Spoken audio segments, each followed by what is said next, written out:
YouTube video पर वो पेला मोनेटाइजेशन आइकॉन, उससे परेशान तो काफ़ी क्रिएटर्स होते हैं, है ना? अगर हाँ, तो ये बातचीत बिल्कुल सही जगह पर हो रही है।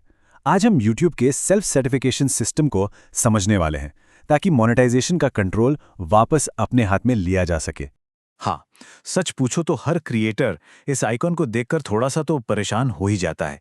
एक अनिश्चितता की भावना आ जाती है, लगता है कि सारी मेहनत पर कहीं पानी ना फिर जाए। पर असल में इसका मतलब क्या है? चलिए आज इसे पूरी तरह से समझते हैं। तो असल प्रॉब्लम क्या है?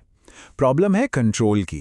एक क्रिएटर वीडियो बनाता है, मेहनत करता है, और फिर एक ऑटोमेटेड सिस्टम के फैसले का इंतजार करता है कि उस वीडियो की कमाई होगी या नहीं।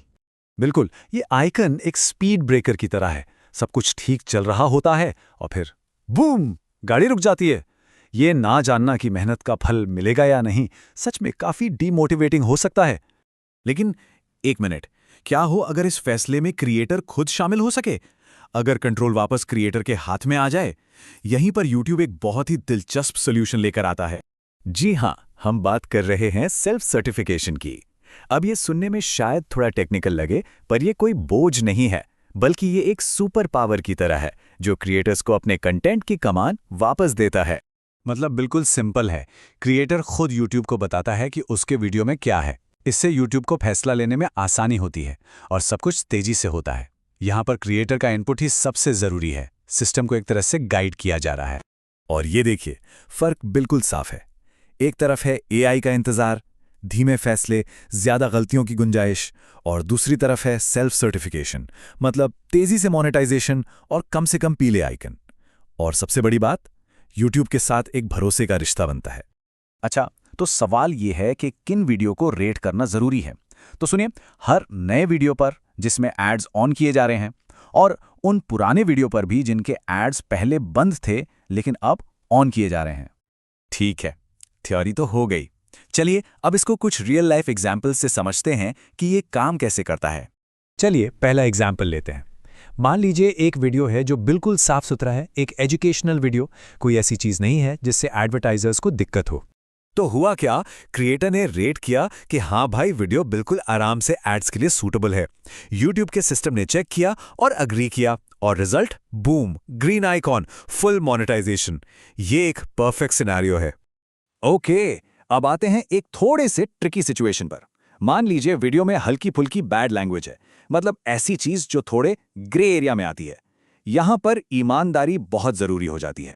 तो क्रिएटर ने ईमानदारी से बताया कि लिमिटेड एड्स के लिए ठीक है, और YouTube का सिस्टम भी इस बात से सहमत हुआ। नतीजा, हाँ, पीला आइकॉन आया, लिमिटेड एड्स लगे, पर यहां एक बहुत इंपॉर्टेंट चीज हुई। क्रिएटर की रेटिंग और सिस्टम की रेटिंग मैच हो गई। इससे YouTube का ट्रस्ट बढ़ता है, जो आगे चलकर बहुत काम आता है। लेकिन क्या हो अगर कोई क्रिएटर थोड़ा ज्यादा आशावादी हो जाए? मतलब वीडियो में ऐसी चीजें हैं जो एड फ्रेंडली नहीं है, पर रेटिंग पूरी तरह से उपयुक्त की दे दी। चलिए देखते हैं इसका अंजाम क्या होता है। यहां पर मामला बिगड़ गया। क्रिएटर ने कहा सब ठीक है, लेकिन जब एक ह्यूमन रिव्यूअर ने देखा तो पता चला कि कंटेंट सेंसिटिव है। इससे क्या हुआ? एक तो एड्स लिमिट हो गए, और उससे भी बड़ी बात, क्रिएटर का ट्रस्ट स्कोर कम हो गया। ये सिर्फ एक वीडियो की बात नहीं है, इसका असर पूरे चैनल पर पड़ता है। और यहीं से कॉन्सेप्ट आता है ट्रस्ट स्कोर का। ये बहुत ही जरूरी चीज है, तो इस पर ध्यान देना बहुत जरूरी है। Rating accuracy page. यहां YouTube ट्रैक करता है कि एक क्रिएटर की रेटिंग कितनी बार उनकी अपनी रेटिंग से मैच करती है। ये एक दो वीडियो का खेल नहीं है, ये प्लेटफॉर्म के साथ एक लंबा भरोसे का रिश्ता बनाने जैसा है। और जिनका ट्रस्ट स्कोर अच्छा होता है ना, उन्हें अक्सर नए मोनेटाइजेशन फीचर्स का अर्ली एक्सेस मिलने जैसी चीजें भी हो सकती हैं। ये चार्ट तो पूरी कहानी बता रहा है। जिनकी एक्यूरेसी हाई है, उनका ट्रस्ट हाई है, और अप्रूवल्स भी फटाक से मिलते हैं। दूसरी तरफ जिनकी एक्यूरेसी कम है, उनके वीडियोस पर ज्यादा AI चेक्स लगते हैं और बेमतलब की देरी होती है। तो चॉइस बिल्कुल क्लियर है ना? और ये मामला सिर्फ पीले आइकॉन तक सीमित नहीं है। अगर YouTube देखता है कि कोई क्रिएटर बार बार गंभीर गलतियां कर रहा है, तो बात उनके YPP यानी YouTube पार्टनर प्रोग्राम एलिजिबिलिटी तक पहुंच सकती है। तो इसे हल्के में बिल्कुल नहीं लेना है। ठीक है, तो अब जब हमने प्रॉब्लम और इसके नतीजे समझ लिए हैं, चलिए अब सॉल्यूशन पर फोकस करते हैं। ऐसी रणनीतियां जिनको क्रिएटर्स फौरन इस्तेमाल कर सकते हैं। यह है एक प्रो टिप, एकदम प्रोफेशनल क्रिएटर्स वाला तरीका। वीडियो को सीधा पब्लिक मत करो, पहले उसे प्राइवेट या अनलिस्टेड करके अपलोड करो। फिर मोनेटाइजेशन ऑन करके सेल्फ सर्टिफाई कर दो। थोड़ा इंतजार करो, सिस्टम को अपना काम करने दो। जब आइकॉन ग्रीन हो जाए उसके बाद आराम से वीडियो को पब्लिक करो, कोई लास्ट मिनट सरप्राइज नहीं। तो इस पूरी चर्चा का निचोड़ क्या है? 4 सिंपल रूल्स।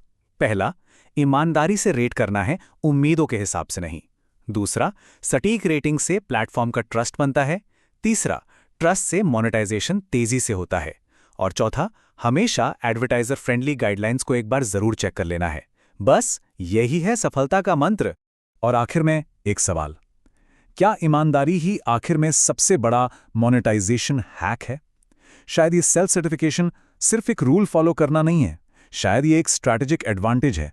सोचने वाली बात है कि शायद सबसे स्मार्ट तरीका, सबसे ईमानदार तरीका ही होता है।